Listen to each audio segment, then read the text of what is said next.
Ever since I hit age 30, I've really been super interested in reading and kind of consuming information, but not just information, because I've always been interested in learning new stuff, but stuff that's going to actually help me to grow my mind. I just want to share 5 key points that I got from a book. It's called Your 20s and 30s, The Building Years.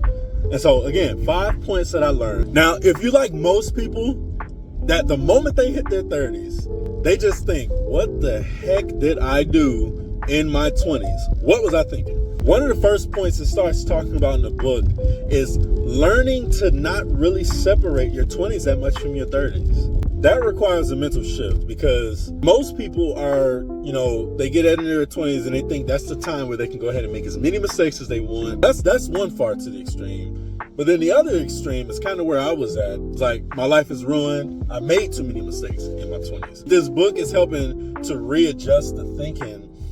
You don't want to think that you did too much or too little. You just want to start by understanding both these decades are a pivotal time for building the foundation. You have to look at it as that. You look at it as the end all be all. Oh, I'm in my 30s. I should be, boom, boom, boom. It's not going to set you up for the rest of your life. These are pivotal building blocks. The second point it starts to talk about is, with this building block, these in your 30s, this is the time to start building consistency and developing healthy habits. Maybe in your 20s, if you were into fitness, some things they want to tweak, like, maybe not eating as much sugar, or maybe getting to sleep a little bit earlier than they would, or getting a little bit more stretching in, or whatever the case is. Your 30s is the time to do that. You can still build that healthy habit. It's okay. We're not old, kind of, depending on who you ask. But the point is, you still have time to do that.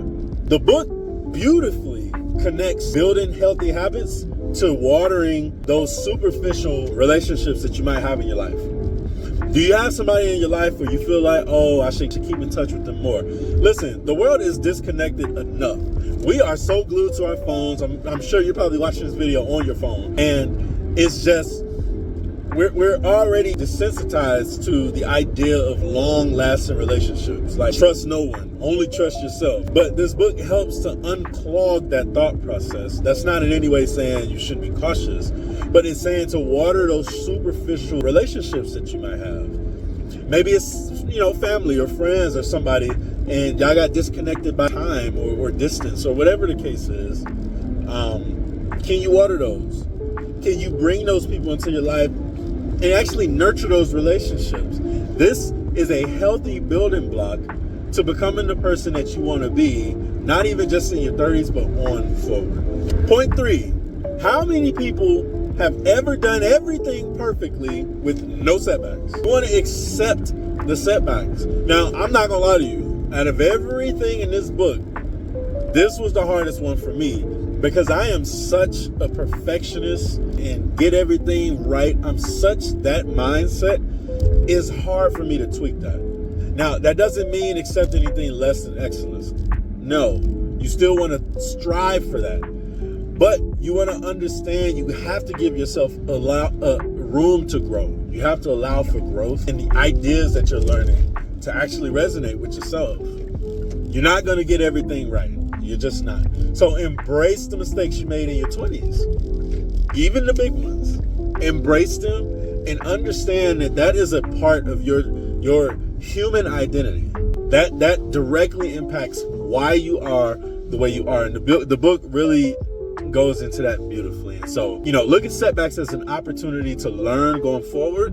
And all of this is elementary. It's nothing new, but it is an important reminder how you can help your kids, a friend, yourself, a partner, whatever the case is. You do not want to look at setbacks as the evil identity that it has in the world today. No, you want to limit them, which is what makes us human. The 4th point it talks about in the book is getting very clear on your vision. Now, I know for me, I had a huge why, the reason I got into sales. I got into sales because I wanted to create an opportunity where I could use my skills, the skills of communication and resilience and perseverance and all of that. But I wanted to make money. I wanted to create financial freedom for myself, right? That was my why. But I've never been really clear on my vision, how I'm going to get there. What do I really truthfully want? And I realize now that I'm in my 30s, it's not just about financial freedom. That's one part of the thing that I want in life. One part. Even more important part is time freedom.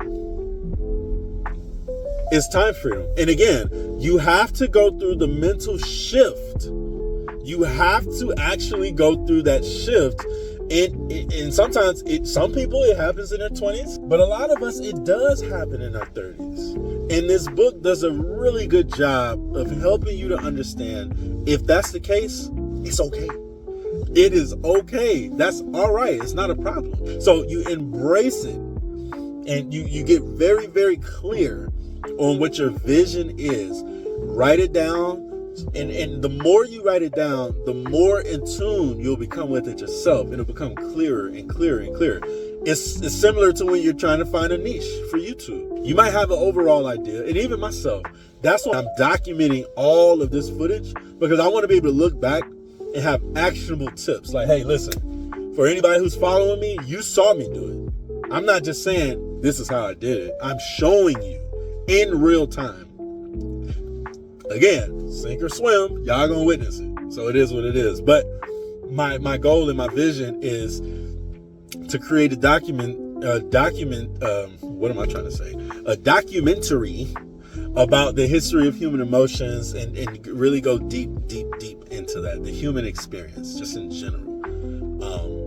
And so I really want to create that. And so the more you get clear on that vision, the more you start taking small steps day after day, the more you're around like-minded people, the more you're nurturing those relationships, the ones that you don't even think matter. But if they're good people, nurture them.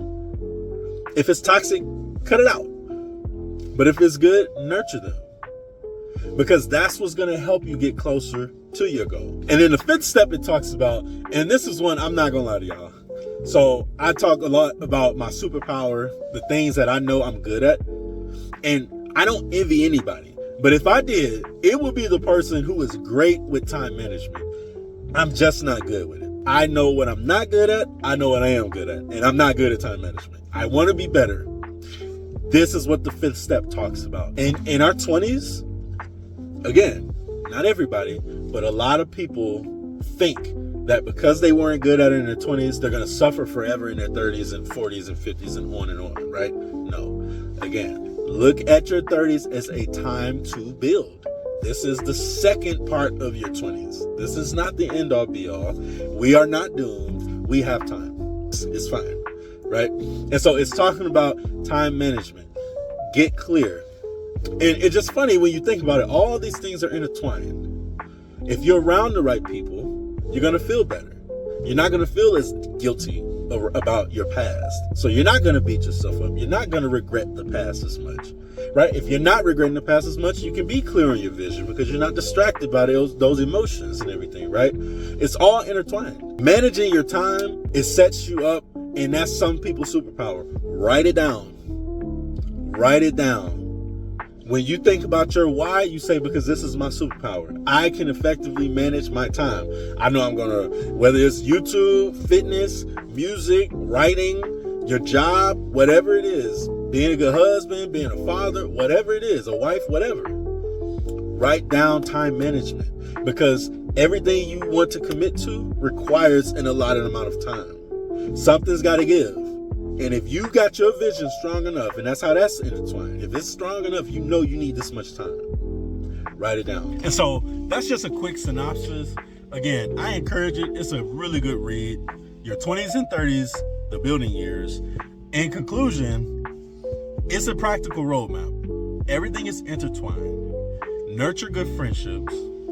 Start having a clear vision. Write down in actionable details and get really clear on your vision so that you can put the right amount of time towards it. Stop beating yourself up over your past. Use it as a stepping stone to bring value to somebody now. And just overall getting that thought out of your head. And I'm talking to myself while I'm saying this. Your 30s are not doomed because your 20s were bad. It's a building block. This is 20s part 2. So, hope y'all like this. I challenge you, and put it in the comments, but just write it down for yourself. Think about one actionable item that you can take away from this. Whether it's increasing your time thinking about your vision, whether it's nurturing that friendship, calling somebody you haven't talked to in a while, trying to offer a piece of encouragement to somebody else. Think about something that you learned from something that was distasteful in your past. Think about it differently, just mental shift. Look, if y'all like this video, leave a like. I'm trying to get this channel going so that y'all can get more tips like this. Go get that book, it's good. Y'all gonna enjoy it. Peace.